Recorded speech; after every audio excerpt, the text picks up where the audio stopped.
नमस्कार, सगरमाथा टेलिभिजनको प्रस्तुति एसटिभी च्याडपा यहाँलाई स्वागत छ।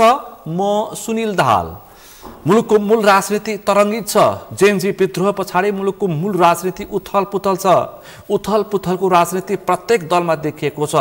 कांग्रेस, एमाले, माओवादी लगायत अस्तित्वमा रहेका पात्रहरूको दलहरू पनि बन्न थालेका छन्। यी बीचमा नेत्र विक्रम चन्द नेतृत्वको नेपाल कम्युनिस्ट पार्टीले पनि चुनावमा प्रतिस्पर्धा गर्ने भनेर निर्वाचन आयोगमा दल दर्ता गरेको छ।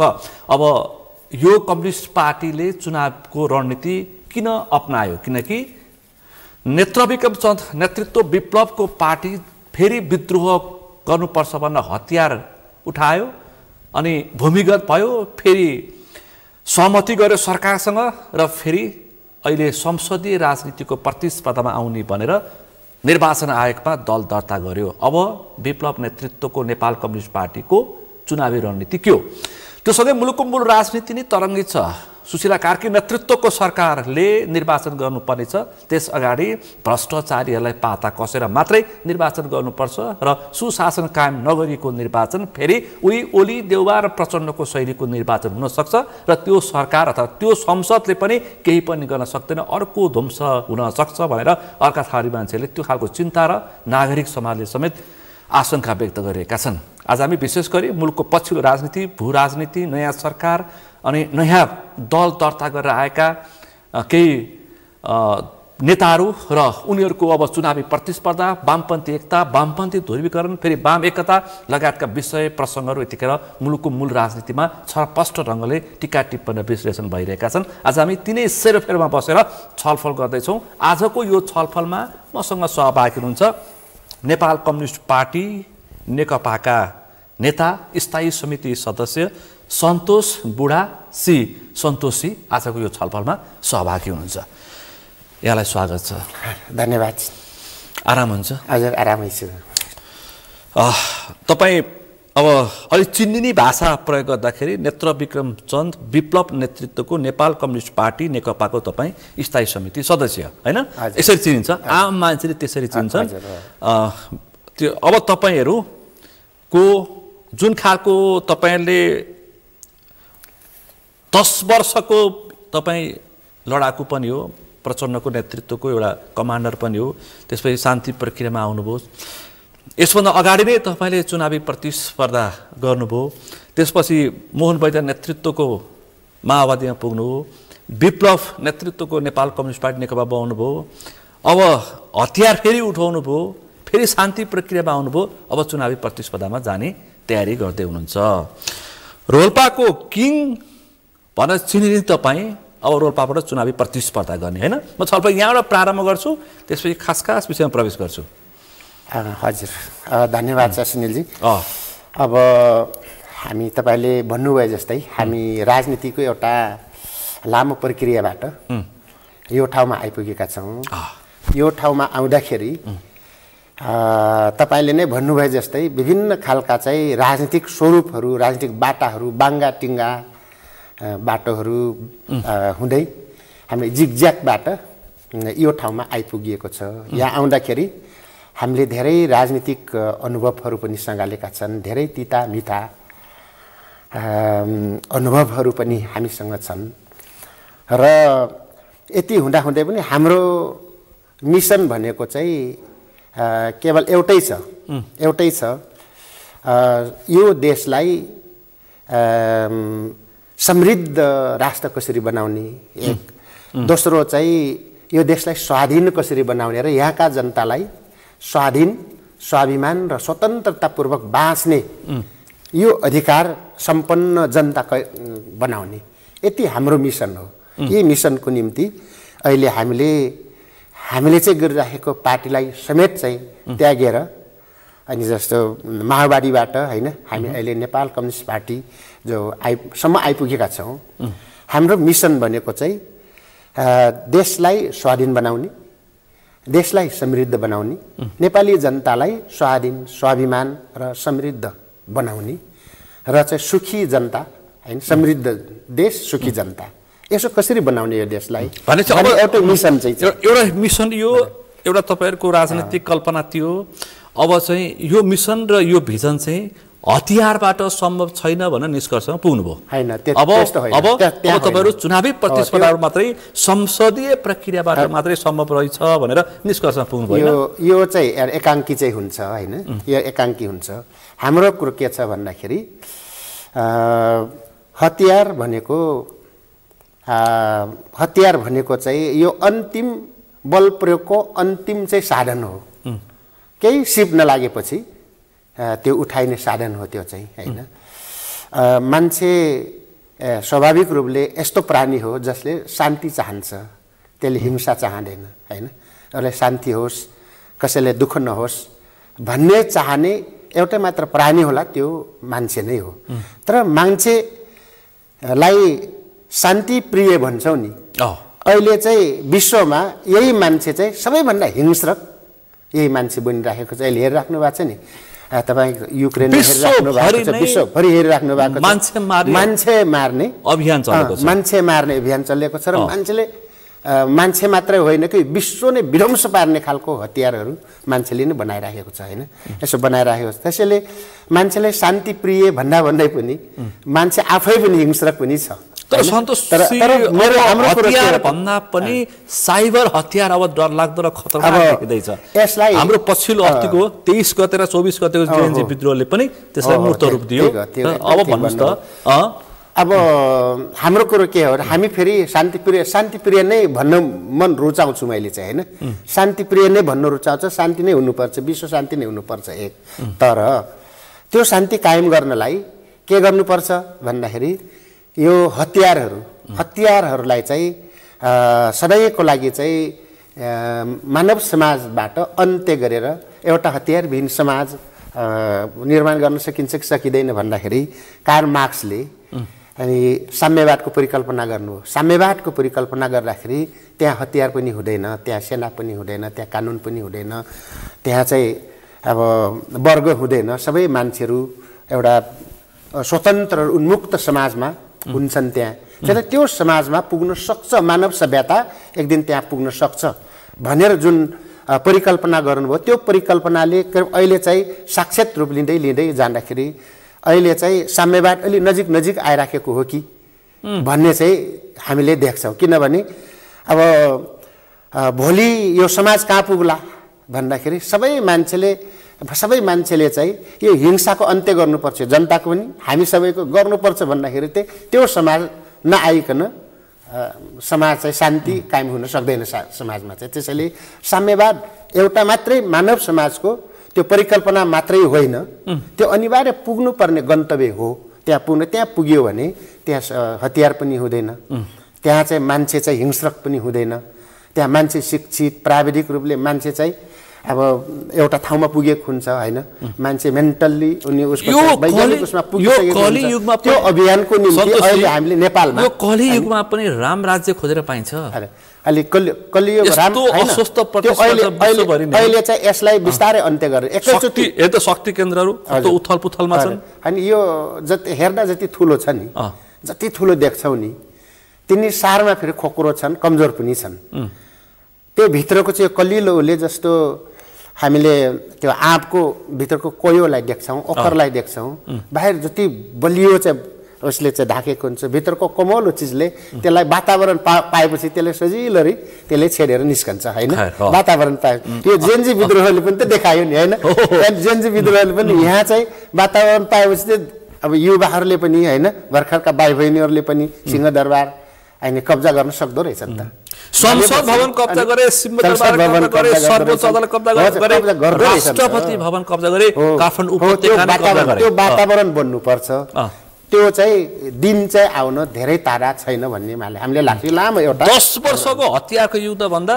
हजुर 27 घण्टाको साइबर युद्धले जित्दो रहेछ त्यो हो तर फेरि 10 वर्षको जनयुद्ध नभएको भए फेरि यो स्थिति पनि आउँदैन थियो होला हैन है यो हामीले श्रृङ्खलामा हेर्नुपर्छ र यसलाई कुनै पनि चिजले निषेध गर्नु हुँदैन 60 सालको अब नेपाली कांग्रेसको नेतृत्वमा भएको त्यो सशस्त्र विद्रोहलाई पनि निषेध गर्नु हुँदैन हैन अनि त्यसमा 28 सालको झापा आन्दोलनलाई पनि निषेध गर्नु हुने इभन चाहिँ भीमदत्त पन्तले पश्चिममा चाहिँ चलाएको किसान आन्दोलन जमिनदारहरूको विरुद्धमा चलाएको सशस्त्र किसान आन्दोलनलाई पनि निषेध गर्नु हुँदैन हैन त्यसै 46 सालको 35 सालका आन्दोलनहरूलाई निषेध गर्नु हुँदैन अनि त्यसपछि चाहिँ जनयुद्ध त्यसको श्रृङ्खलामा चाहिँ अब नयाँ उसमा चाहिँ उठेको एउटा चाहिँ विद्रोह थियो त्यो विद्रोहले 19 दिनको जन आन्दोलन जन्मायो त्यसले संविधान सभा जन्मायो त्यसबाट फेरि असन्तुष्ट त्यसबाट यो हुँदैन है भनेर हामीले फेरि हतियार उठाउनु पर्यो र हामी फेरि एकीकृत जनक्रान्तिसम्म आउनु पर्यो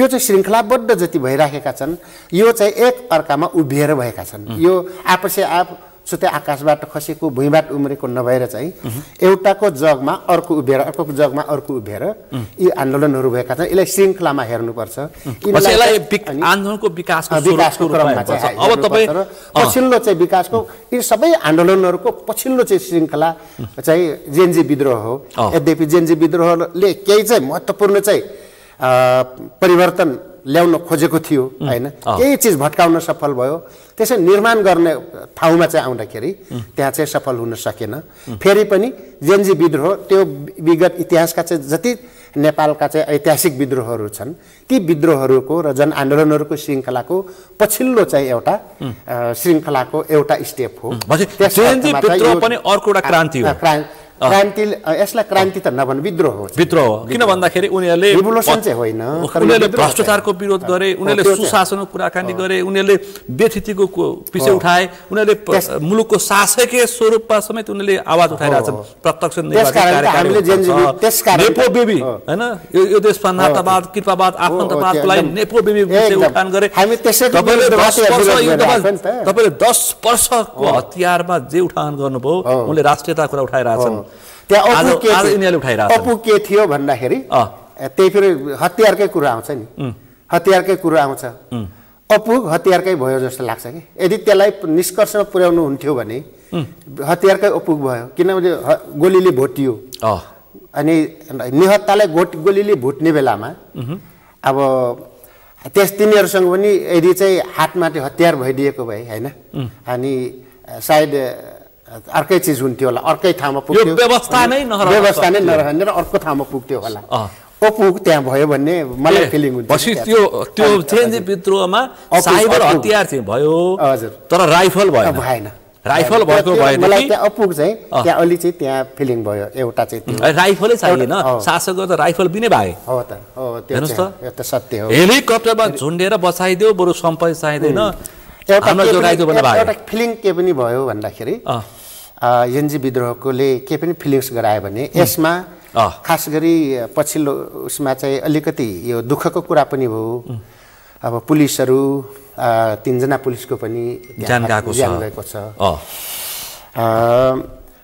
यदि यसमा फेरि जेनजी विद्रोहलाई त्यो गरिरहँदा यसमा यो अलिकति हात चाहिँ फेरि पुलिस सेनालाई पनि जान्छ किन पुलिस सेनाले पनि त हात बाँधिदिए नि ल गर भनेर छोडिदिए जस्तो भयो यदि पुलिस सेना त्यहाँ उभिएको भए त्यो ठाउँमा यो विद्रोह पुग्न सक्दैन थियो भन्ने मलाई लाग्छ हैन पुलिस सेना अर्को चाहिँ ठुलो हिंसा हुन्थ्यो जनधनको क्षति हुन्थ्यो त्यो हुन्थ्यो त्यसकारण त्यहाँ पुग्न त्यहाँ चाहिँ पुर्याउनलाई पुलिस सेना चाहिँ तटस्थ बस्दिँदाखेरि को सफलता चाहिँ त्यहाँ भएको चाहिँ देखिन्छ आम मान्छे नै उत्रिसकेपछि कसो के लाग्दो रहेछ हो त्यो त हो आम जनता उठ्यो भने हतियार केही पनि लाग्दैन त्यो चाहिँ जनताको अगाडि हतियारकै केही पनि होइन हतियार केही पनि होइन त्यसकारणले मैले सुरुमा भन्नुभयो हतियार चाहिँ त्यही पक्षपाती चाहिँ हामी होइनौँ हतियारै हुनुपर्छ भन्ने हाम्रो होइन परिवर्तन हुनुपर्छ शान्तिपूर्ण रूपमा भयो भने धेरै राम्रो हैन सरसल्लाह सहमति गर्यौ अझ राम्रो हैन राम्रो यदि त्यो भएन यो चाहिँ कुशासनलाई टिकाउन हैन यो भ्रष्टाचार युक्त सत्तालाई टिकाउनको निम्ति यदि चाहिँ हतियार सहायक भइराखेको छ र त्यसले चाहिँ त्यसलाई हटाउन दिइराखेको छैन भने जनताले त्यसलाई हटाउन त एकपटक हतियारै चलाउनु पर्छ त्यसलाई पञ्चायत मात्रै त्यो सत्तालाई हटाउने हुन्छ त्यसकारणले यो अवस्थामा जनताले हतियार उठाउनु पनि बाध्य हुन्छन् त्यो बेलामा चाहिँ पुलिस सेना जनता मिले भने अझ यो चाहिँ जुन भ्रष्टाचार चलिरहेको छ नि जो कुशासन चलिरहेको छ यसलाई चाहिँ सजिलरी हटाउन सकिँदो रहेछ र नयाँ गर्न सकिँदो रहेछ भन्ने एउटा दिएको छ कि गएको महिनामा 23 र 24 गते केपी ओलीले एकै दिन 19 जना नाबालकको ज्यान लिए। हजुर। त्यस पछाडि जनता पुलिस र सेना मिले उनीहरू भागे। तपाईँले यहाँ भन्न खोज्दै हुन्छ हजुर हो। तर भागे त भागे फेरि फर्केर अहङ्कार अझै चरम अहङ्कार फेरि टाउको उठाउँछन्। त्यो कारण चाहिँ के हो भन्दाखेरि अब संसदको विघटन भयो तर संविधान जस्ता तस्तै रह्यो, कानुन जस्ता तस्तै रह्यो, प्रशासनिक संयन्त्र जस्ता तस्तै रह्यो, अरू सत्ताका संयन्त्र जस्ता तस्तै रह्यो। पछि त फेरि त्यो सत्ताले त पुरानै बिउटाउँछ नि। यो संविधान जस्ता तस्तै रह्यो भने त्यसले कसलाई बिउटाउँछ त भन्दाखेरि हिजोकै केपीले बिउटाउने हो।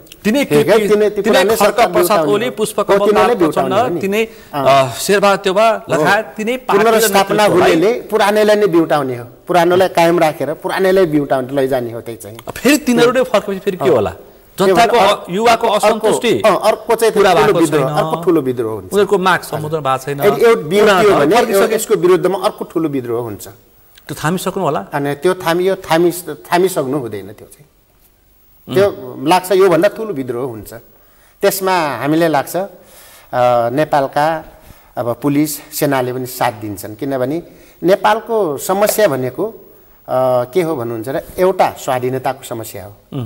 यहाँ विदेशी शक्तिहरूको हस्तक्षेप जबरजस्त हस्तक्षेप छ र विदेशी शक्तिहरूले फेरि आफ्नो दलाल पैदा गरेर दलाल मार्फत फेरि यहाँ चाहिँ सत्ता गर्छन्, सत्ता चलाउँछन् र त्यो दलाल शासकहरूले फेरि उनीहरूको अनुकूलको अनि त्यसै विदेशी शक्ति राष्ट्रको अनुकूलको संविधान कानुनलाई बचाउँछ, संरक्षण गर्छन् र त्यो संरक्षण गरेपछि त्यसको आधारमा उनले संस्थागत भ्रष्टाचार गर्ने, संस्थागत रूपले नै उनीहरूले चाहिँ यहाँका सम्पूर्ण चिजहरूलाई हातमा लिएर जनतालाई रैतिक रूपमा चाहिँ प्रयोग गर्ने, आफू चाहिँ राजाको रूपमा। अब तपाईहरु किन चुनावी प्रतिस्पर्धामा आएको? ल भन्नुस् त। अब चुनाव भनेको अब हामीले के बुझेका छौं भन्दाखेरि जनताको प्रजातान्त्रिक ढंगले मत प्रकट गर्ने थलो हो, त्यो विधि हो, त्यो प्रणाली हो। चुनाव भनेको चाहिँ जनताले अरु भन्दा प्रजातान्त्रिक रूपले आफ्नो मत चाहिँ अभिमत प्रकट गर्ने एउटा थलो र प्रणाली हो। त्यो कुरा तपाईलाई थाहा थियो? त्यसपछि त्यो थाहा थियो, त्यो थाहा छ। किन छोडेको त? अनि हिजोको अवस्थामा कस्तो थियो भन्दाखेरि हिजो जति चुनावहरू भए जुन राज्यले चुनाव गराउँछ नि आफ्नो सत्तालाई, यो चुनावलाई हामीले हिजो यो पनि परिभाषा गर्यौं कि जुन सत्ता छ त्यो सत्ताले आफ्नो अनुकूलको चुनावी प्रणाली बनाएको हुन्छ। चुनावी प्रणालीबाट आफूले जसरी पनि जितेर आउने एउटा चाहिँ पद्धति चाहिँ बनाएको हुन्छ। अहिले पनि त्यो चाहिँ बनाएको हुन्छ र त्यो चुनावबाट चाहिँ अधिकतम अब जनतालाई मत हाल्नु दिएर हामीले हाल्यौं भन्ने एउटा नाटक चाहिँ मञ्चन गरिन्छ। अनि चाहिँ माथि चाहिँ आउँदाखेरि चाहिँ उनीहरूले आफ्नो मान्छेले जसरी पनि जिताएर ल्याउने, लास्टमा आउँदाखेरि मत पेटीका साटासाट गर्ने ठाउँसम्म पनि पुग्छ। त्यहाँसम्म पुग्छ। तपाईहरु पनि त्यही प्रक्रियामा प्रवेश गर्नुभयो। त्यही चाहिँ हामीले त्यसलाई अहिले के भनेका छौं भने सुशीला जीको नेतृत्वमा जो सरकार छ यो अराजनीतिक खालको सरकार बनेको छ। एनजीओहरू जो कि दलहरुबाट चल्छन्, दलहरुबाट चलेर आएका छन्, दलहरी मानसिकता छ, ती एनजीओहरूबाट परिचालित शिक्षित दीक्षित बन्दै आएका चाहिँ मान्छेहरूको त्यो व्यक्तिहरूको चाहिँ सरकार बनेको छ भनेपछि त्यहाँ चाहिँ चल्ने त फेरि चुनावमा फेरि दलहरै हो। एउटा चाहिँ त्यहाँ त राजनीतिक दलहरु कोही पनि सहभागी छैनन्, कोही सहभागी छैन नि, न नागरिक समाज छ, न जेएनजी छ, न हामी छौं, कोही पनि छैन भनेपछि त्यहाँ त झन् एकलौटी रूपमा त्यो चुनाव त एकलौटी रूपमा आफ्नै उसबाट गर्ने कुरा हुने भयो त्यहाँ चाहिँ हैन। यो भइसकेपछि हामीले अहिले भनेको के हो त भन्दाखेरि नम्बर 1 मा सुशीलाजीको सरकार चुनाव चाहिँ गर्न नै यो सक्दैन उपयुक्त पनि हुँदैन र सक्दैन पनि भन्ने हाम्रो त्यसपछि गरिहाल्यो भने पनि यो फेयर चुनाव हुँदैन हैन। अहिले चाहिँ पैसा त पेल्लान् हैन, विदेशी शक्तिहरूले पैसा त पेल्लान्, आफूले बनाएको आफूले अगाडि सारेको व्यक्तिलाई असफल बन्न त दिदैनन् उनीहरूले, गर्लान्। तर त्यसो गर्यो भने पनि के गर्छ त त्यो फेयर हुँदैन, त्यो जनताका प्रतिनिधिहरू जितेर जाने सम्भावना एकदम कम सम्भावना हो। त्यसकारण हामीले भनेको के हो त भन्दाखेरि यो सुशीलाजीको सरकारले चुनाव एउटा हुँदैन, भयो भने पनि फेयर हुँदैन। त्यसकारण यसबाट होइन कि हामीले यसको एउटा विकल्पमा चाहिँ सर्वपक्षीय अन्तरिम सरकार बन्नुपर्छ, सर्वपक्षीय। कांग्रेस एमाले सहितको त्यसमा चाहिँ भ्रष्टाचारीहरू त्यसहरूलाई चाहिँ राख्नु तर सन्तोषी कांग्रेस एमाले माओवादीको अनुहार चाहिँ जेएनजीले सरकारमा देख्न चाहनु भनेका छन्। हो त्यो चाहिँ यो हाम्रो रगतबाट बनेको सरकार हो, यो सरकारमा कांग्रेस एमाले माओवादीको अनुहार ठीक छ, त्यो इरिटेट अनुहार देख्नु नपरोस् भने।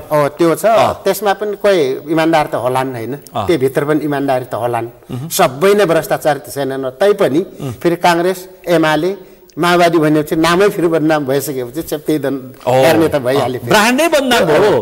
त्यो बाहेकको दल त छौँ त, हामी त छौँ, तपाईहरु सरकारमा जाने हामी त छन्, सर्वपक्षीय सरकार पछाडि अरु के, अनि हामी पनि त्यहाँ सहभागी हुनुपर्छ। अनि जेनजीका प्रतिनिधि पनि हुनुपर्छ, नागरिक समाज पनि हुनुपर्छ, बुद्धिजीवीहरू हुनुपर्छ। विभिन्न सेक्टरबाट चाहिँ यसरी चाहिँ बनाइएको उसबाट बनेको चाहिँ सर्वपक्षीय अन्तरिम सरकार बनाउने। त्यसको नेतृत्व कसले गर्ने? त्यसको नेतृत्व चाहिँ जसले गर्दा पनि हुन्छ, अग्रगामी चेतना भएकोले गर्नुपर्छ। त्यो पनि त पात्र चाहियो नि त। अहिले सुशीला कार्की सरकारलाई त्यसरी तपाईले राम्रो पात्र आयो, जसले गर्दा पनि हो। अहिले लौ गर्नुस् भन्यो भने विप्लवले गरे पनि भयो, तयार। त्यो यसको यदि दिन्छ भने राम्रो अगाडि बढाउनको निम्ति हामी किन नहुने, किनभने सत्ता चाहिँ राम्रो बनाउनु पर्छ, जनतालाई राम्रो शासन दिनुपर्छ भनेर हामी त दशकौं वर्षदेखि लड्दै आछौँ नि। विप्लवले यदि प्रधानमन्त्री हुने मौका पाए, अन्तरिम सरकारको नेतृत्व गर्ने मौका पाए भने हामी चुनाव गराउन सक्छन्। भ्रष्टाचारलाई पाता कसेर हत्केला लगाउन सक्छन्, त्यो त सकिन्छ, त्यो चाहिँ सकिन्छ। सुशीला कार्की पनि 5 दिनमा म भ्रष्टाचारलाई तलाउँछु भन्नुहुन्थ्यो सुशीला कार्की। आज चाहिँ सरकार 1 महिनाभन्दा बढी भइसक्यो। त्यो चाहिँ भन्ने मात्रै हो, त्यसरी चाहिँ अब उहाँले सक्नुहुन्न। किनभने भ्रष्टाचारी त संस्थागत यो दलाल पुँजीवाद भनेका छौँ यो राज व्यवस्थालाई। दलाल पुँजीवादी व्यवस्थामा भ्रष्टाचार भनेको, कमिसन भनेको, तस्कर भनेको हैन, यो चाहिँ घुस भनेको, यो भनेको के हो त भने यसको विशेषता हो कि यसको नसाहरू हो। यो चाहिँ यो नभइकन दलाल पुँजीवादी हुँदैन, यो सबै व्यवस्था चल्दैन। अनि यही स्ट्रक्चरमा यही ब्युरोक्रेसी, यही पुलिस प्रशासन, न्यायालय जुन खालको छ नि पञ्चायती र राणा कालको मानसिकतामा बसेको यो संरचनामा विप्लवले अन्तरिम सरकारको नेतृत्व गर्ने मौका पायो भने सक्लान् हैन? हामीले यस्तो भनेका छौँ, हामीले के भनेका छौँ भन्दाखेरि यो जेएनजीले जुन अब विद्रोह गर्यो एकदम ठिक छ हैन, यो ठिक छ, यसको हामी पूर्ण समर्थन छ, हामीले यो भनेका छौँ।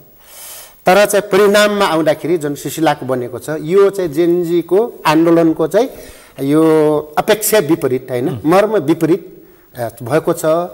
यसलाई सच्याउनको निम्ति मैले भने अन्तरिम सर्वपक्षीय अन्तरिम सरकार हुनुपर्छ। त्यसमा समाजका सबै प्रतिनिधिलाई चाहिँ सहभागी बनाएर त्यसको पहिलो काम के हुन्छ भन्दाखेरि पहिलो काम अनि संविधानलाई पुनर्लेखन गर्नुपर्छ। संविधानका राम्रा पक्षलाई राखेर अनि त्यसमा चाहिँ गलत पक्षहरूलाई चाहिँ हामीले पुनर्लेखन गर्नुपर्छ। संविधानलाई पुनर्लेखन गर्नुपर्छ पहिलो काम। दोस्रो काम पुनर्लेखन गरिसकेपछि राज्यको पुनर्संरचना गर्नुपर्छ। राज्यको पुनर्संरचना गर्ने अनि पुनर्संरचना गरेपछि शासकीय स्वरूप बदल्नुपर्छ। त्यहाँ शासकीय स्वरूप बदलेर प्रत्यक्ष निर्वाचन उसमा चाहिँ कार्यकारी प्रधानमन्त्री राष्ट्रपति कार्यकारी राष्ट्रपति बन्यो भने प्रधानमन्त्री एउटा चाहिँ राष्ट्र प्रमुख हुनु पर्यो, राष्ट्र प्रमुख हुनु पर्यो। त्यो राष्ट्र प्रमुख प्रत्यक्ष चुनिएको हुनु पर्यो। त्यो चाहिँ त्यो हामीले चाहिँ सिस्टम बदलेर मात्रै त्यो गर्ने हो, अहिलेको सिस्टममा होइन। प्रत्यक्ष यो सिस्टममा होइन, यो सिस्टममा त बालेनलाई अरू उनले चाहेका मान्छेहरूलाई लिउने बाहेक अरू केही पनि हुँदैन। रवि लामी मध्ये कसैले लिने भन्न पनि हुँदैन। यो व्यवस्थाबाट हामीले प्रत्यक्ष निर्वाचन प्रत्यक्ष राष्ट्रपति खोज्यौँ भने यो भन्दा पनि झन् खराब अवस्था आउन सक्छ। त्यो चाहिँ जेलेन्स्की जन्मिन्छ नेपालमा, जेलेन्स्की जन्मिन्छ। त्यसलाई कसरी कन्ट्रोल गर्ने?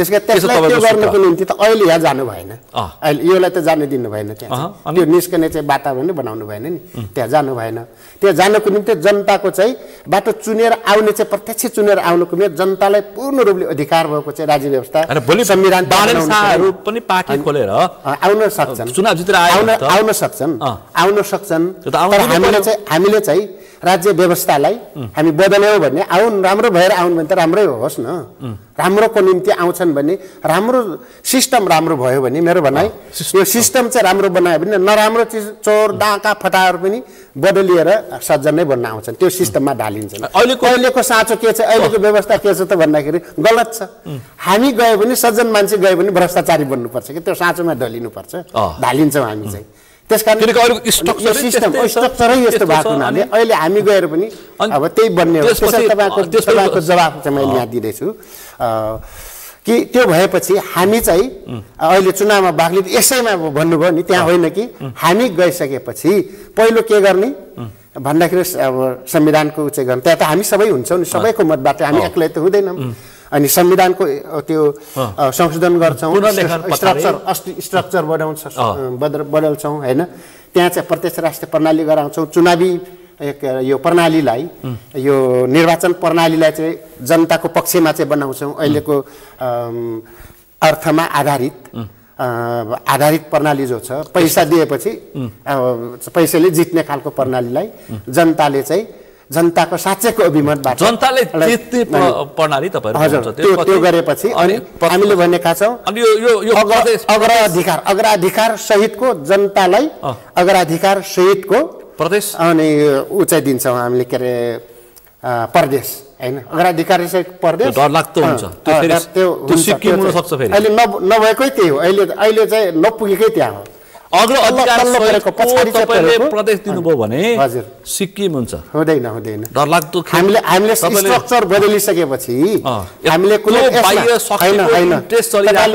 परिकल्पना गर्नुहोस् त हामीले त्यो बेलामा बाह्य जो चलखेलहरू हुन्छ नि बाहिरबाट हुने जो प्रत्यक्ष अहिलेको छ नि यो बन्द गरिदिन्छ यो बन्द गर्ने यसलाई बन्द गरिसकेपछि जनताले आफैले चुन्ने चाहिँ व्यवस्था गराइसकेपछि त्यो बाहिरको चलखेललाई बन्द गरियो भने त सिक्किम बन्दैन नि हामीलाई हाम्रो देश बनाउने हो हामी भित्रै छलफल यहाँका चाहिँ जति हामी विज्ञहरू छौँ जति हामी चाहिँ जान्ने मान्ने सबै छौँ होइन ज्ञात नेपालका जति चाहिँ छ ती सबै बसेर हाम्रो देशलाई कस्तो बनाउने भन्ने चाहिँ हामीले चाहिँ मास्टर प्लान बनाउँछौँ त्यही अनुसार चाहिँ हामी अगाडि बढ्छौँ भनेपछि उनीहरूले जे भन्छन् त्यही अनुसार हामी जान सक्दैनौँ त्यो बेलामा बाह्य शक्तिलाई पन्छाउन सकिन्छ होइन तिनले त्यो पन्छाउन किन नसकिने हामीले चाहिँ लडेर होइन कि कुटनीतिक आधारबाट हामीलाई गर्नै दिनुहोस् न हामी किन नभन्ने भारतलाई तपाईँ हस्तक्षेप नगर्नुहोस् हामी आफै गर्छौँ किन नभन्ने कि हामी असक्षम छौँ र भारत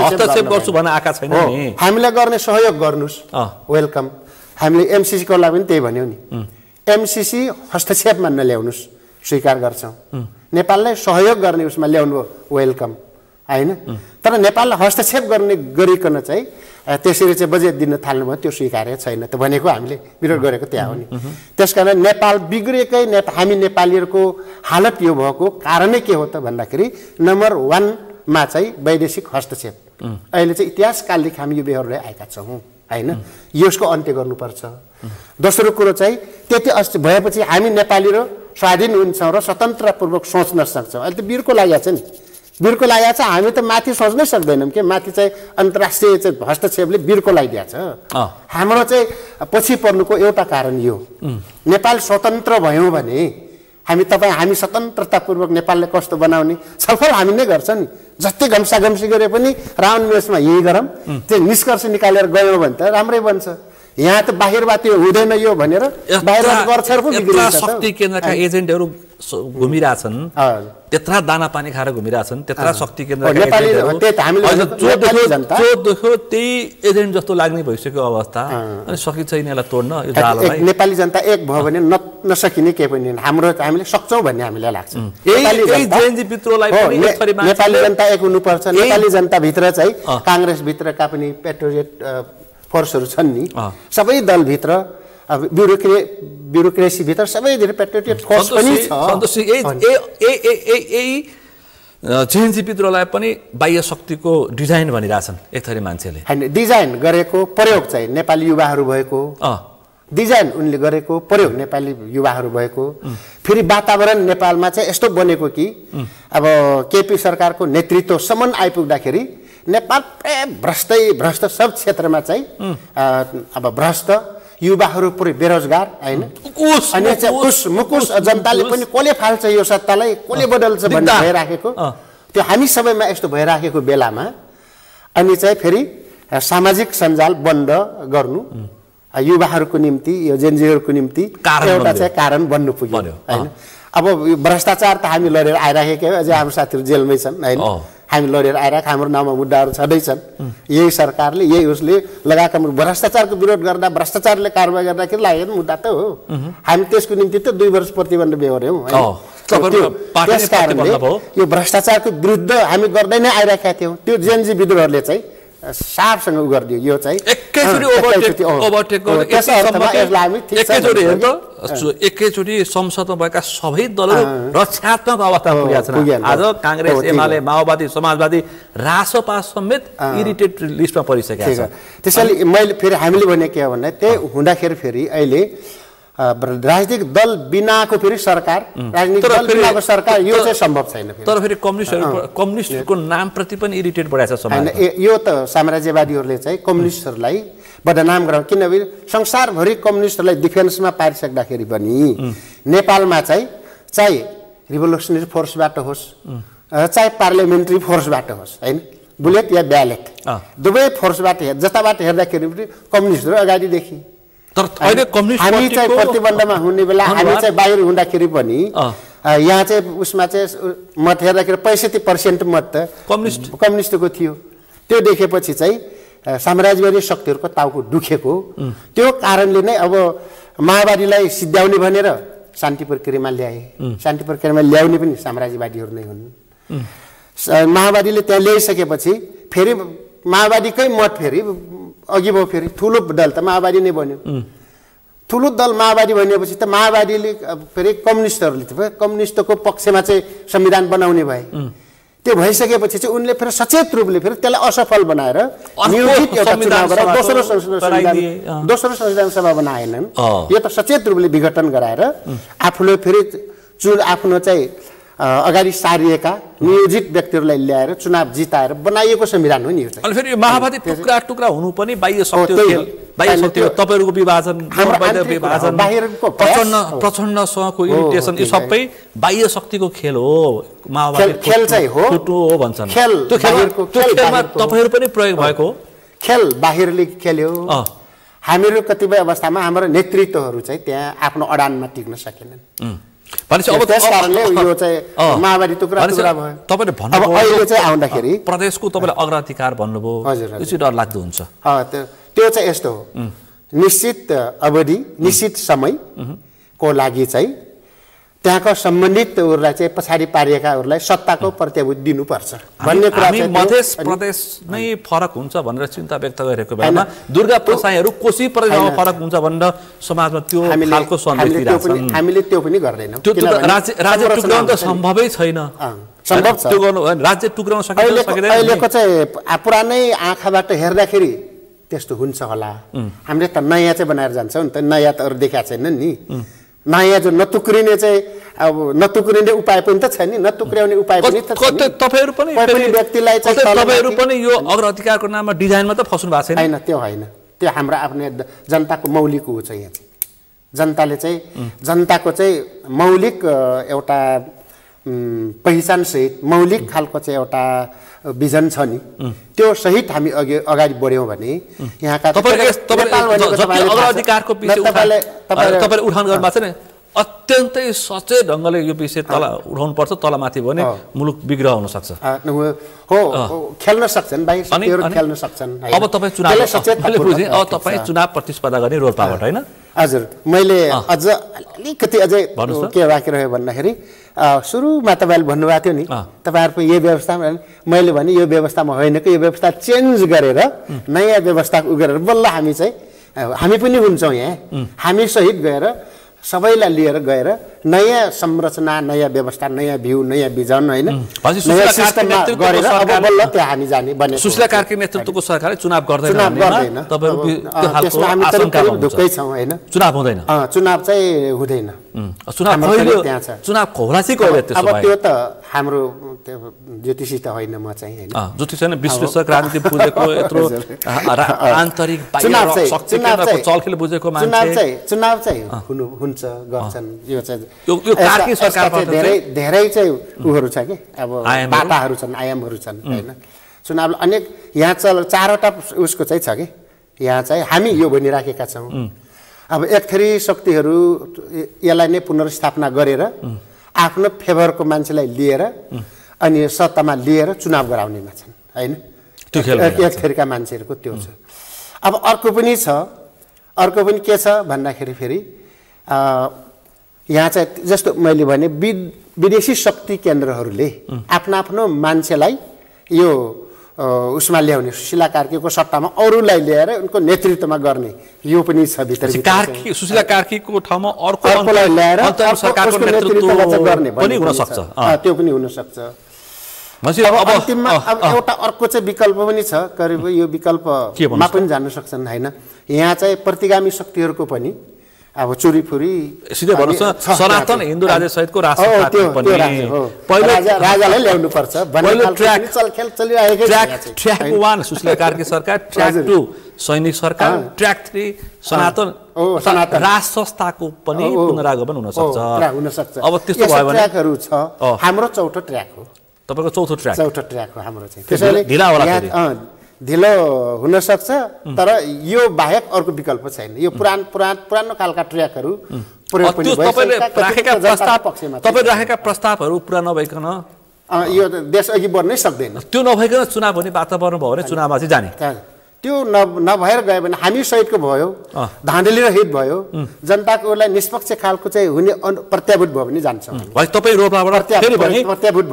रोल्पाबाट चुनाव फेरि प्रतिस्पर्धा गर्ने अब जाने स्थिति बन्यो जनताले चाह्यो पार्टीले पनि तैजा भन्यो भने जाने हामी त्यो पार्टीको हो रोल्पाबाट पुष्पकमल दाहाल प्रचण्ड चुनाव लड्ने अब तपाईँ प्रचण्डसँग तपाईँ प्रतिस्पर्धा गर्ने अब चुनाव पुष्पकमल दाहाल सायद मेरो उसमा रोल्पाबाट लड्दैन कि त्यहाँ लड्ने कुनै ठाउँ छैन उहाँले चाहिँ प्रचण्डलाई ठाउँ छैन अनि पहिले चाहिँ 1 वर्ष मैले भने नि मैले चाहिँ पहिलो 1 वर्ष मैले नै छोडिदिएको उहाँ जित्नुभयो 1 वर्ष उहाँ प्रधानमन्त्री पनि हुनुभयो रोल्पामा त्यो उहाँको पालामा चाहिँ एक सुको पनि केही पनि उहाँले उ गर्नु भएन खर्च गर्नु भएन त्यहाँ चाहिँ जनताले भोट त्यतिकै दियो क्या भन्ने चाहिँ अनुभूति जनतालाई चाहिँ अहिले पनि फिलिङ्स छ त्यो प्रचण्डलाई त्यो भोट दिएको चाहिँ रोल्पा जनतालाई त्यतिकै भोट हाल्यो भन्ने चाहिँ त्यो भइरहेछ त्यो चाहिँ फिलिङ्स अहिले पनि छ अनि प्रचण्ड प्रतिस्पर्धा गर्न आयो भने अनि मैले भन्दाखेरि तपाईसँग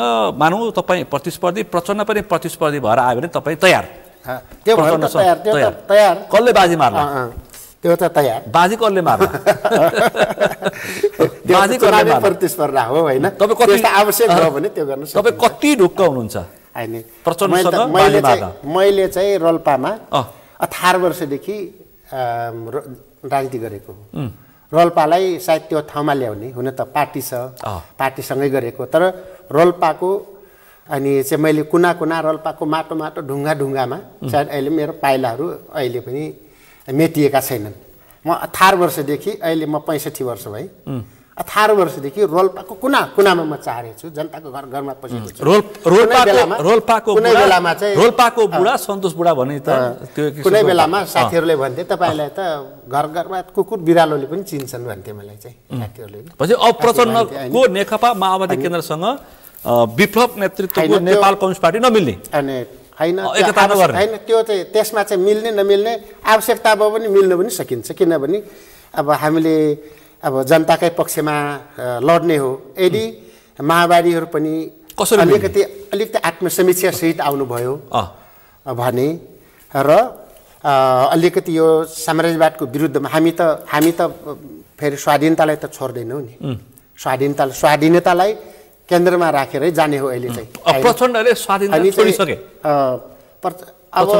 अब उहाँले मुखमा त राख्नु भएको छ राख्नु नै भएको छ तर चाहिँ एमसीसी पास गर्न त उहाँ नै हो फेरि अच्छा एमसीसी पछाडि प्रचण्ड प्रतिगामी कितामा अनि एमसीसी त उहाँले नै पास गर्नु हो फेरि अनि एमसीसी पास गर्नेसँग पार्टी एकता गर्ने नगरे एमसीसीलाई रोक्न खोज्ने महरालाई अहिले जेलमा हाले हैन जेलमा हुनुहुन्छ रोल्पाली नै हुनु पर्ने हो रोल्पाको बेसिक रूपले इमानदारै नेता हो रोल्पा उनी त विभिन्न काण्ड लागेको छ नि सुन तस्कर बेबिचारी त्यो चाहिँ उहाँको कमजोरी हो त्योहरू छोड्नुस् तर त्यस बेलामा हामी सँगै हुने बेलामा उहाँ इमानदारै देखिनुहुन्थ्यो मैले अगाडि भने संसदीय व्यवस्थामा आइसकेपछि यो व्यवस्थामा आइसकेपछि जो पनि फेरि चोर डाका तस्करी बन्न आउने नै हो भनेर भनिसक्यो आइसकेपछि उहाँको पनि भोलि तपाईहरु पनि मरा लाइनमा हो त्यसै हामी यो व्यवस्थामा मैले अघि भनिसकेँ नि यो व्यवस्थामा त हामी बस्दैनौँ नि जाँदैनौँ नि भनेर यो व्यवस्थामा त जाँदैनौँ नि यो व्यवस्था जो दलाल पुँजीवाद व्यवस्था छ यसको विकल्प दिइसकेका छन् नेपालमा नेपाली विशेषताको समाजवाद हैन चुनाव त चुनाव चाहिँ जनपक्षीय चुनाव हुनु चुनाव त यही तरिकाले हुन्छ यही तरिकाले चाहिँ यही तरिकाले हुनु हुँदैन यसलाई चाहिँ अलिकति सुधारसहित हामी अगाडि जानुपर्छ भनेर हामीले भनेका छौँ अब तपाईहरु फेरि एमालेसँग एकता गर्ने भनेर चर्चा एमालेसँग त एकता हामीले केपी ओलीसँग हैन एकता गर्ने यहाँ विप्लवले भन्ने चर्चा छ हामीले भेट्न सबैलाई भेटेका छौँ हामीले एकता भन्दा पनि के भनेका छ एउटा विश्व कम्युनिस्ट आन्दोलनबाटै हामीले एउटा समीक्षा गरेका छौँ विश्व कम्युनिस्ट आन्दोलन पनि मार्क्सदेखि मार्क्सको घोषणापत्रदेखि अहिले माओसम्म आउँदाखेरि एउटा अध्याय सकिसकेको छ माओपछि आउँदाखेरि ग्यापिङ छ अन्त कहीँ पनि रिभोल्युसनहरू सक्सेस भएका छैनन् त्यस कारण यहाँ केही चिजको अभाव छ त्यो चिजलाई कम्युनिस्टहरू बसेर अब समीक्षा गर्नुपर्छ त्यसपछि चाहिँ एउटा चाहिँ नयाँ घोषणापत्र फेरि मार्क्सले कार्ल मार्क्स र एङ्गेल्सले अगाडि सारे घोषणापत्रमा टेकेर फेरि नयाँ एउटा घोषणापत्र विकास गर्नुपर्छ केपी ओली सच्चिन सक्छन् मैले भने केपी ओली गर्नुपर्छ भन्ने विश्वमा एउटा ग्यापिङ छ त्यसपछि यहाँ आउँदाखेरि नेपालमा आउँदाखेरि 6 सालमा कमरेड पुष्पलालले अगाडि सार्नुभएको नेपाली कम्युनिस्ट आन्दोलनको जो घोषणापत्र छ त्यसमा अब केही चिज विकास गर्न पर्छ अब यो यहाँसम्म आउँदाखेरि प्रचण्ड केपी ओली यो चाहिँ जेनेरेसनसम्म आउँदाखेरि उहाँहरूले जे गर्नुभयो यहाँसम्म ल्याउनु भयो यसलाई धन्यवाद दिनुपर्छ यत्रो विद्रोह गर्ने जेएनजीले यो अनुहारलाई रुचाएको छैनन् तपाईहरु फेरि नयाँ शक्ति नयाँ स्वरूप भन्ने फेरि उनीहरुसँग एकताको लागि तपाईहरु छलफल गर्ने एउटा कुरा म फेरि तपाईहरु पनि सकिने हैन त्यस्तो हैन मैले जेएनजीहरुसँग पनि कुराकानी गर्नुपर्छ भन्ने हाम्रो छ आजको दिनसम्म कुरा भएको छैन हाम्रो चाहिँ त्यसै औपचारिक रूपले गरेका छैनौँ तर हामीले गर्नुपर्छ भन्ने हाम्रो नीति नै पास गरेका छौँ जेएनजीहरुले उठाएको कुरा एउटा सत्य के हो भने पुरानो जो नेतृत्वका कमरेडहरू हुनुहुन्छ नि अथवा कम्युनिस्ट आन्दोलनमा भए पनि अरू गैर कम्युनिस्ट पार्टीहरू छन् हैन लोकतान्त्रिक पार्टीहरू छन् त्यसमा पनि एउटै व्यक्ति नमर्दासम्म बसिराख्ने जो खालको परिपाटी छ चाहिँ अन्त्य गर्नुपर्छ र त्यो नयाँ पुस्तामा हस्तान्तरण गर्दै जानुपर्छ त्यो सम्भव छैन त्यो भन्ने कुरालाई यो भन्ने कुरालाई हामीले पनि उठाउँदै आएका छौँ कांग्रेसमा शेरबहादुरवा बाटो लागे कम्युनिस्टहरुमा त त्यो सम्भव छैन यही त चाहिँ समस्या त्यही छ हामीले त्यही कुरालाई सुधार्नुपर्छ भनेका छौँ कि त्यही कुरालाई अब सुधार्दै अब यसलाई पुस्तान्तरण गर्नुपर्छ भन्नेमा अहिले हामीले एकताको कुरो गर्दाखेरि केपी ओलीसँग पार्टीगत एकतामा सम्भव के छैन हामीले केपी ओलीसँग एकता सम्भव छैन किन छलफल गरे त्यसो भए हैन छलफल त हामी गर्छौं नि सबैसँग गरेका छौं छलफल हामी केपीसँग पनि गरेका छौं हैन नारायण बिजुछेसँग पनि गरेका छौं मोहन विक्रमसँग पनि गरेका छौं हामी भट्टराईसँग पनि गरेका छौं किरणसँग पनि गरेका छौं प्रचण्डसँग गरेका छौं सब माधव नेपालसँग सबै कम्युनिस्ट नेताहरूसँग गरेर कम्युनिस्ट आन्दोलनलाई युनाइट गरेर जाउँ अहिले चाहिँ कम्युनिस्ट चिरा भयो टुक्रा भयो त्यो भावना मात्र त्यसले चाहिँ उ भयो त्यसकारणले यसलाई एक ठाउँमा ल्याउँ तपाईले राखेको भावना मात्रै हो तर उनीहरुको प्रवृत्तिले सम्भव छैन तपाईं सम्भव देख्नुहुन्छ हैन अहिले सम्भव चाहिँ देख्दैनौ असम्भव भएर त अहिले यो अवस्था भएको त सम्भव भएको भए अहिले पनि हाम्रो प्रयास जारी छ फेरि असम्भव भन्ने चीज पनि छैन फेरि उहाँले यदि हामीले गरेका छौं नीति हाम्रो छ पार्टीको दुईटा नीति ल भन्नुस् त दुईटा एकता सम्बन्धी हाम्रो पार्टीको दुईवटा नीति चाहिँ के छ भने विचार मिल्ने साथीहरुसँग पार्टी एकताको लागि पहल गर्ने विचार नमिल्ने तर मुद्दा मिल्ने साथीहरूसँग मोर्चाको लागि पहल गर्ने मोर्चा बनाउने भन्ने हाम्रो छ। त्यो उसमा चाहिँ अहिले विचार मिल्ने चाहिँ अलि नजिक भनेको किरणजी र यो माओवादी वृत्त भन्नुहोस् न, हिजोको माओवादी वृत्तका साथीहरूसँग। अनि हाम्रो विचार त एक ठाउँमै हुन्छ, एक ठाउँमा हुन्छ। विचार मिल्छ, चुनावी प्रतिस्पर्धाको लागि कुरो मिल्दैन, कुरो मिल्दैन। त्योमा मात्रै त्यो नमिल्ने भनेको विचारमै हो, विचारमा नमिलेर त्यहाँ नमिलेको हो। त्यस कारणले यो चाहिँ छ। अरू फेरि माधवहरूसँग अब मोहन विक्रमजी भयो, अनि केपीजी हुनुहुन्छ, उहाँहरूसँग विचार त एक ठाउँ मिल्दैन फेरि, किन उहाँले हामीले मार्क्सवाद लेनिनवाद माओवादी उहाँले स्वीकार्नुहुन्न, होइन स्वीकार्नुहुन्न, जनयुद्धलाई नै जनयुद्धको रूपमा स्वीकार्नुहुन्न भनेपछि त्यहाँ हाम्रो मिल्दैन। नमिलेपछि उहाँहरूसँग पार्टी एकता हुँदैन। तर त फेरि मुद्दा त मिल्छ नि फेरि उहाँहरूसँग, होइन मुद्दा मिल्छ। तपाईँहरू होइन भ्रष्टाचारी विरोधी सुशासनको पक्षधर, तपाईँहरू नयाँ युगको प्रारम्भ गर्नुपर्छ भन्नुहुन्छ, उहाँहरू यो पनि मिल्दैन। तपाईँ यो मिल्छ जो भ्रष्टाचारी जो बिचौलाको पक्षपाती तिनीहरूसँग तपाईँले छलफल गरेर कुरा मिल्छ। एउटा मात्रै छैन, नेपाल बहुजातीय बहुसांस्कृतिक देश हो, यो चाहिँ बहुराष्ट्रिय देश भन्छ संक्षिप्तमा। अब नेपाल विविधताको देश हो। नेपालमा मधेस छ, पहाड छ, हिमाल छ, होइन तराई छ, यस्तो खालको देश। त्यो भएको हुनाले हामीले मधेसी मनोविज्ञान एउटा छ। मधेसमा ढोटी लगाउँछ, गर्मी भएको हुनाले ढोटी लगाउँछ, पहाडमा बोक्खु लगाउँछ, जाडो वातावरण। यो हाम्रो भिजनहरूलाई सच्याउनुपर्छ। यो विविधता छ, पूर्व र पश्चिमको विविधता छ। मैले भने कि नेपाल बहुजातीय बहुसांस्कृतिक अब बहुविविधताको देश भएको हुनाले राजनीतिमा पनि त्यो बहुविविधताको चाहिँ छाया आउँछ। मैले बाहिर सुनेको है, बाहिर के सुन्दैछु भने प्रचण्डहरूबाट जनार्दन शर्मा फुट्ने, माधव नेपालबाट घनश्यामहरू फुट्ने, अनि यता विप्लवको पार्टी तपाईँहरूसँग मिलेर एउटा छुट्टै कम्युनिस्ट पार्टी बनाउने भनेर तपाईँको तयारी भइरहेछ। हामीले छलफल भइरहेछ होइन, त्यो चाहिँ छुट्टै पार्टी भन्नु पर्ने, हामीले न्यू कम्युनिस्ट सेन्टर बनाऊ भन्ने हाम्रो प्रस्ताव छ। छलफल भइरहेछ। न्यू सेन्टर बनाऊ, नयाँ केन्द्र बनाऊ। मैले अघि भने नि जोडेँ, पुष्पलालदेखि यहाँसम्म आउँदाखेरिको चाहिँ एउटा अध्याय सकिसकेको छ। एउटा पुरानो साथीहरूलाई चाहिँ एउटा ठाउँमा चाहिँ सम्मानजनक ठाउँमा राख्ने, उहाँहरू इतिहास जे गर्नुभयो त्यसको सम्मान गर्ने, अनि त्यो राख्ने, त्यहाँबाट चाहिँ नयाँलाई चाहिँ सहयोग गर्ने। अब न्यू सेन्टर बनाएर त्यहाँबाट चाहिँ नयाँले चाहिँ हाँक्ने, पुरानोले चाहिँ अभिभावकत्व चाहिँ ग्रहण गरेर जाने, सम्मानित ठाउँमा बस्ने भन्ने हाम्रो प्रस्ताव छ। विप्लवले पार्टी नेतृत्व गर्ने, यसको चाहिँ पायो भने गर्ने, त्यो पायो भने गर्ने। त्यो अनि त्यो कम्युनिस्टहरुमा त नेतृत्वकै लडाई भएर सकिन्छन्, अनि हैन पार्टी नेतृत्व मिलेका पनि छन्। तर जति फुटेका छन् भन्नु तपाईलाई पछिल्लो समयमा कम्युनिस्टहरुको केशरजङ रायमाझी सम्मलाई विचारबाट विभाजन भएको भन्न मानिन्छ। त्यसपछि सबै पद र पैसालाई फुटेका छन् कम्युनिस्टहरु। पद र पैसा पछिल्लो समयमा बढी यो चाहिँ यहाँ संसदीय व्यवस्थाको आगमनपछि, संसदीय प्रणालीको आगमनपछि अनि कम्युनिस्टहरु चाहिँ दुई धारमा, एउटा संसदीय धारमा, एउटा चाहिँ क्रान्तिकारी धारमा, दुई धारमा गयो। संसदीय धारमा गइसकेपछि फेरि संसदमा भाग लिनुपर्ने भयो। संसदमा भाग लिएपछि फेरि अब संसदमा सानो एउटा टुक्रो भए पनि त्यसलाई दलको रूपमा स्वीकार गर्छ। स्वीकार गर्दै सेवा सुविधा दिन्छ, त्यहाँ चाहिँ सेवा सुविधा दिन्छ। त्यसपछि त्यो सेवा सुविधाले मान्छेहरू चाहिँ सकिन्छ, त्यहाँ त्यहीमै सकिँदै जाने। यो संसदीय धार जो छ नि, संसदीय कम्युनिस्ट धारले चाहिँ कम्युनिस्टलाई सिद्ध्याएको हो। त्यसको असर फेरि क्रान्तिकारीमा पनि त्यही धारमा हो। अब यहाँ चाहिँ हुन्छ, यहाँ चाहिँ केही लोभी पापी पनि हुन्छ, कोही चाहिँ अब फेरि परिवर्तनको निम्ति नभएर अलिकति आफ्नो स्वार्थपूर्ति गर्नु पनि मान्छे आइरहेका हुन्छन्। त्यो कारणले हो, हैन? अब प्रचण्ड र माधव नेपाल एकता गर्ने भए के भन्नुहुन्छ? त्यो त त्यसलाई वेलकम गर्छौँ हामीले।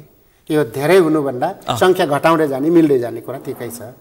हामीले चाहिँ कम्युनिस्ट सेन्टर बनाऊ, ल यही चाहिँ सबै एकत्रित हौँ न भनेर जाने हाम्रो पनि प्रस्ताव छ।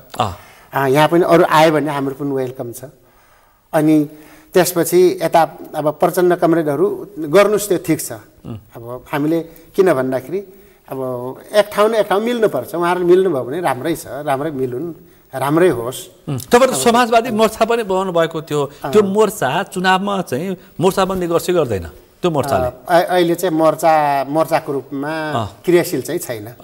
अहिले चाहिँ केही समयलाई मोर्चालाई हामी थाटिराखेका छौँ त्यसलाई होइन त्यो मोर्चा चुनावमा फेरि बिउतिन्छ कि बिउतिँदैन चुनावी मोर्चा कसै अहिले बिउतिँदैन चुनावमा चाहिँ यदि निर्वाचन भयो भने त्यो बिउतिँदैन तर परिस्थितिमा लौ गरम समाजवादी मोर्चाबाट अघि बढौँ भन्ने खालको आयो भने आउँदैन भन्न पनि सकिँदैन किनभने राजनीति हुन् अब ल यसरी जाम भन्ने भयो भने हामीले समाजवादी मैले अगाडि भन्थेँ धेरै विविधता भएको हुनाले समाजवादी मोर्चाको सम्भावना छ देशभक्तहरूको मोर्चाको सम्भावना छ लोकतन्त्रवादीहरूको बिचको चाहिँ सम्भावना छ गणतन्त्रवादीहरूको बिचको सम्भावना छ नेपाल त एकदम इतिहासकालदेखि एउटा एकदम निरङ्कुश उसबाट चल्दै आयो नि त हैन निरङ्कुशताबाट छटपटिएका जनताले निरङ्कुशताबाट पार लाउनलाई निरङ्कुश आन्दोलन अब निर्वाचनमा विप्लव चाहिँ कहाँबाट चुनाव लड्ने नेतृत्व चन्द अहिले नै हामीले खड्गबहादुर विश्वकर्मा कहाँबाट चुनाव लड्ने हामीले अहिले नै फिक्स त गरेका छैन सम्भावित ठाउँहरू अब सम्भावित आफ्नो आफ्नै जिल्ला होला हैन अरू जिल्ला त जस्तो तपाईँको रोल्पा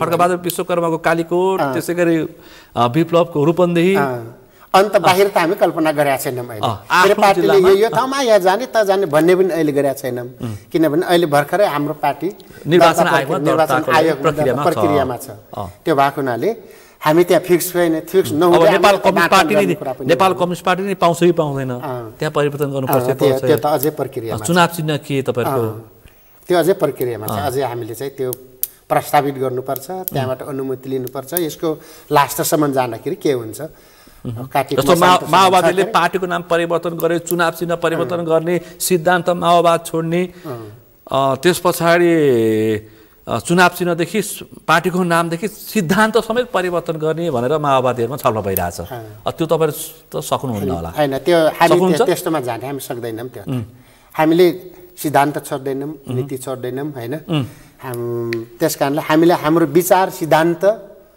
छोडेर हामी कतै पनि जाने पक्षमा हामी छैन तपाईँले माओवादी नाम छोडिसक्नुभयो अब प्रचण्डले पनि छोड्ने भयो माओवादी नाम चाहिँ छोडेको किनभने नाम त तपाईँको जस्तो तपाईँको नाम चाहिँ कुनै प्रेयसी भनेर सन्तोष बुढा भन्ने बित्तिकै त्यो माओवादी भन्ने त्यो छाप छोड्न सकिन्छ त्यहाँ दुईटा चिज हुन्छ एउटा नाम भयो एउटा सिद्धान्त हो सिद्धान्त माओवादी हो होइन सिद्धान्त माओवादी त्यो छोडेका छैनौँ मार्क्सवाद लेनिनवाद माओवाद छोडेका छैनौँ हामी त्यो लाग्छसम्म छोड्दैनौँ किन यो विज्ञान हो भनेको छौँ हामीले तर चाहिँ नाम माओवादी नेपाल कम्युनिस्ट माओवादी जो थियो माओवादी नाम छोडेर नेपाल कम्युनिस्ट पार्टी मात्रै राख्यो किन भन्दाखेरि पार्टीको असली नाम नेपाल कम्युनिस्ट पार्टी मात्रै हो क्या त्यो माओवादी त पछि थपिएको न हो त्यो थपिएकोलाई फेरि छोड्न पनि सकिन्छ नि किन छोडियो तिनवटा कारणले हामीले छोड्यौँ नाम माओवादी पछाडि माओवादी बनाउँदाखेरि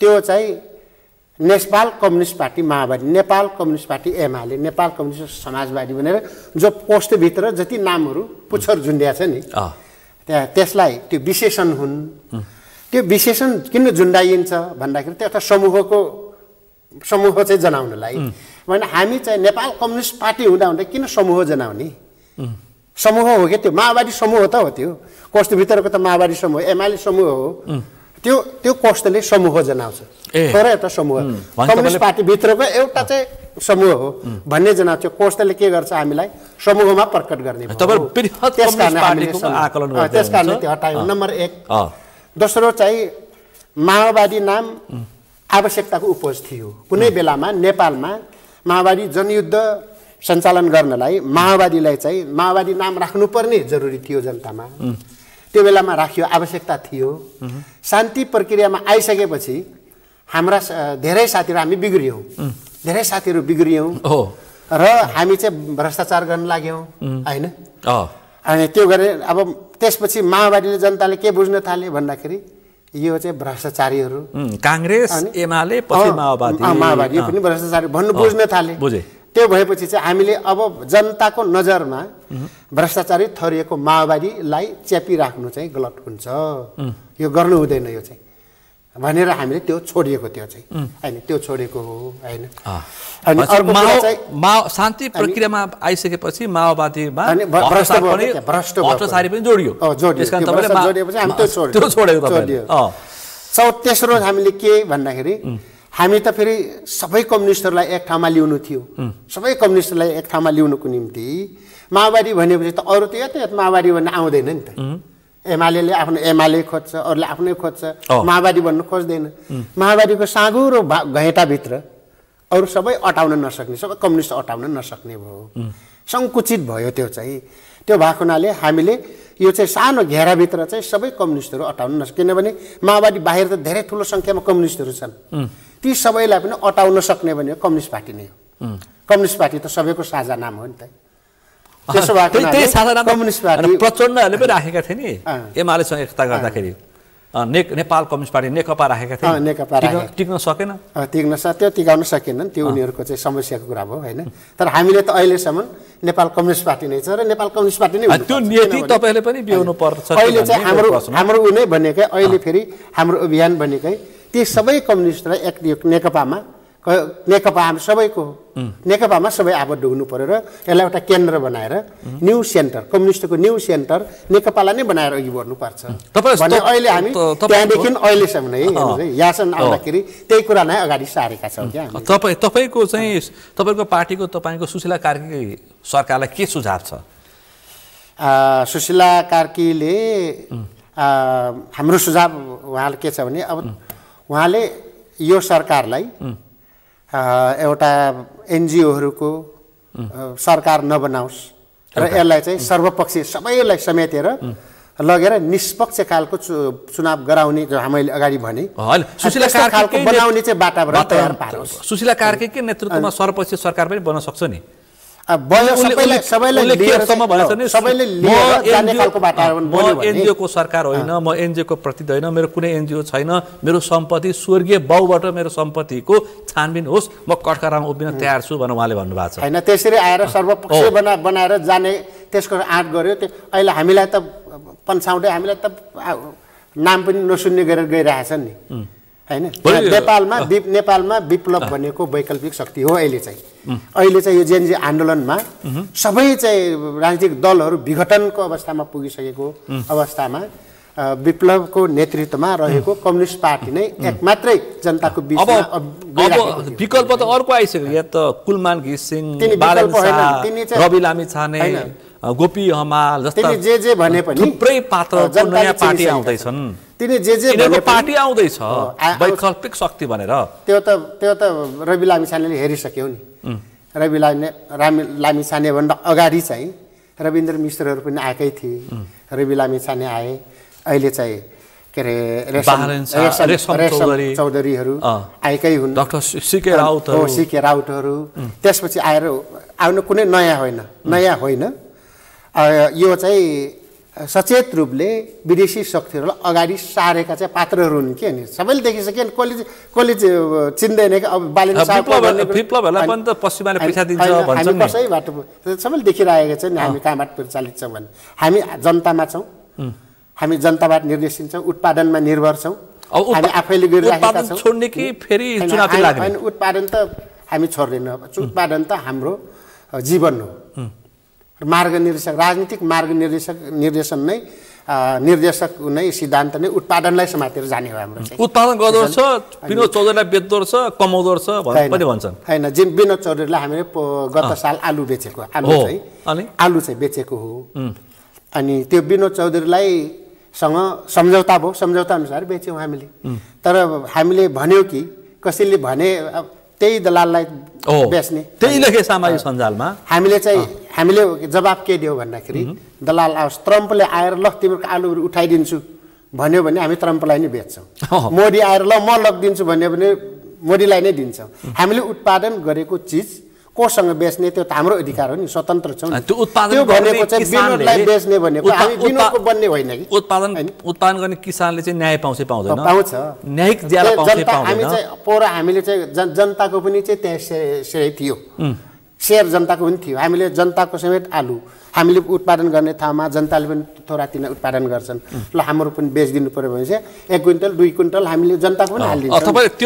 अहिले पनि जनताले लगाइरहेछन्, ल हाम्रो पनि तपाईँ बेचिदिनु पर्यो भन्छन्, ल हाम्रोसँग हामी बेचिदिन्छौँ। त्यही त अब विप्लवले चाहिँ फेरि अर्का थरी विरोधीले के भने विप्लवले अब राजनीति होइन व्यापार गर्न थाल्यो, पार्टी चाहिँ व्यापार त्यो नसक्नेहरूले को तर्क हो त्यो चाहिँ होइन। आफूले नगर्ने, आफूले चाहिँ कमिसन खाने, ठुल्ठुला मोटो कमिसन लिएर खाने, भ्रष्टाचार गर्ने, त्यहाँबाट बाँच्ने, हामी चाहिँ जनताहरू उत्पादन गरेर अनि बेचेर त्योबाट चाहिँ हामी चाहिँ बाँच्ने गरिसकेपछि त्यो हेर्न नसक्ने, त्यसलाई गर्नलाई उनले यो भन्ने त्यो आरोप लगाएका हुन् हैन। हामी चाहिँ त्यस्तो होइन, हामीले आफ्नै पौरखमा आफ्नै चाहिँ जाँगरमा हामीले चाहिँ आलु फलाइराखेका छौँ, धान फलाइराखेका छौँ, त्यो खाइराखेका छौँ हैन। अब हिजो चाहिँ माओवादी कालमा माग्दै हिँड्नु पर्थ्यो, अहिले हामीले मलाई चामल खानुको निम्ति चामल माग्नु परेको छैन। खालिरहेका घर घडेरीहरू तपाईले उपयोग हामी कसैले उपयोग गरेका छैनन्, उपयोग गर्छौँ, उपयोग गर्नु भएको छ। छोडिएका बाजा जनताले चाहिँ अघिल्लो एउटा चाहिँ रमाइलो चाहिँ के हो भने अन्तिममा भन्नु त जनताले चाहिँ अघिल्लो साल चाहिँ छोराछोरी चाहिँ विदेश छन् बाबु या त्यतै पुगेर छ गर्नुस् लगाउनुस् बाँझै छन् भनेर हामीलाई धान लाउन दिए कि अघिल्लो साल। लह लह चाहिँ धान फल्यो, पछिल्लो साल बाबु अहिले साल हामी आफै लगाउँछौँ है भने लगाउनुहोस् हामी त्यही खोजिया छौँ लगाउनु भने अनि अहिले राम्रोसँग लगाइराखेका छन्। बरु यो क्रान्ति पो सबै होला कि सन्तोष, हामीले भनेको चाहिँ हामीले पनि धान लगाउने सँगसँगै जनताको पनि लगाउने, जनता सँगसँगै लगाउने, जनता पनि आत्मनिर्भर बन्छ, किन्न पर्दैन, हामी पनि किन्न पर्दैन, कार्यकर्ता सबैले लगायो भने किन्न पर्दैन, जनता आत्मनिर्भर, कार्यकर्ता आत्मनिर्भर, देशलाई नै आत्मनिर्भर बनाउँछौँ। स्वाधीनता बिचौलिया पनि रहँदैन, बिचौलिएर अब माग्नु पर्दैन अनि चाहिँ देश पनि स्वाधीन बन्छ कि भोलि। सबै देशले जनताले आफै निर्भर भयो भने तेरो के खाइदिया छु र भन्नेमा त्यहाँ जान्छन्। अन्तिममा देश तपाईँ हाम्रै पालामा बन्छ। हजुर, यो सबै मिल्यो भने त भन्छ, धेरै समय लाग्दैन। तपाईँ हामी मिल्यौँ भने सरकारमा हामीले हाम्रो दावा छ, सरकार हामीले 10 वर्ष दिउन्, 10 वर्ष ल एकपल्ट खेरौँ भनेर दिउन्, 10 वर्षमा हामीले गरेर देखाइदिन्छौँ कस्तो बनाउने भन्ने। 10 वर्ष मुलुक हातमा गयो भने मुलुक कस्तो बन्छ भन्ने हामी देखाइदिन्छौँ। गर्न सक्ने त्यो भिजन र त्यो क्षमता हामीसँग छ, हामीसँग अरूसँग छैन। जनताले एकपल्ट त्यो चान्स दिनु न, 10 वर्ष हामीले दिनुहोस्, हामीले चाहिँ जनतासम्मलाई पनि हातमा आत्मनिर्भर बनाउन बाटो चाहिँ हामी त्यो गराइदिन्छौँ। विदेश जाने जति चाहिँ हाम्रो दाइ भाइहरू विदेश गइराखेका छन्, विदेश जानेहरूलाई पनि ल यही आउनुहोस्, सरकार जनता मिलेर गरौँ त, अर्को ठाउँमा पुगिन्छ। त्यो क्षमता अरू दलसँग छैन, त्यो कमिसनमा बाँच्नेहरूले त्यो गर्न सक्दैनन्। ठ्याक्कै समय सक्यो, समय र सम्वादलाई आभार व्यक्त गर्न चाहन्छु। धन्यवाद छ तपाईँले चाहिँ। आज हामीले विशेष गरी अहिले पछिल्लो मुलुकको मूल राजनीति विप्लव नेतृत्वको पनि नेपाल कम्युनिस्ट पार्टी चुनावी प्रतिस्पर्धामा आउने भनिसके पछाडि अहिले छुट्टै किसिमको एउटा बहस प्रारम्भ भएको छ, किनकि हतियार उठाएका विप्लव किन आउन थाले चुनावी प्रतिस्पर्धामा, अनि वामपन्थीको ध्रुवीकरण र एकता र प्रयास अब के होला, मुलुकको सम्भावित राजनीति र बाह्य शक्तिको हस्तक्षेप र मुलुक भू राजनीतिमा फस्छ कि भन्ने चिन्ता, यिनै विषयवस्तुमा केन्द्रित रहेर छलफल गऱ्यौँ। आजको यो छलफलमा मसँग सहभागी हुनुहुन्थ्यो नेपाल कम्युनिस्ट पार्टीका स्थायी समिति सदस्य, विप्लव नेतृत्वको नेपाल कम्युनिस्ट पार्टीका स्थायी समिति सदस्य सन्तोष बुढा सी। आजको विषय प्रसङ्ग यति नै। भोलि अर्को विषय प्रसङ्गका साथ एसटिभी च्याटलोनी बाचा गर्दै म सुनिल दाहाल पनि बिदा चाहन्छु। सगरमाथा टेलिभिजन हेर्दै गर्नुहोला। नमस्कार।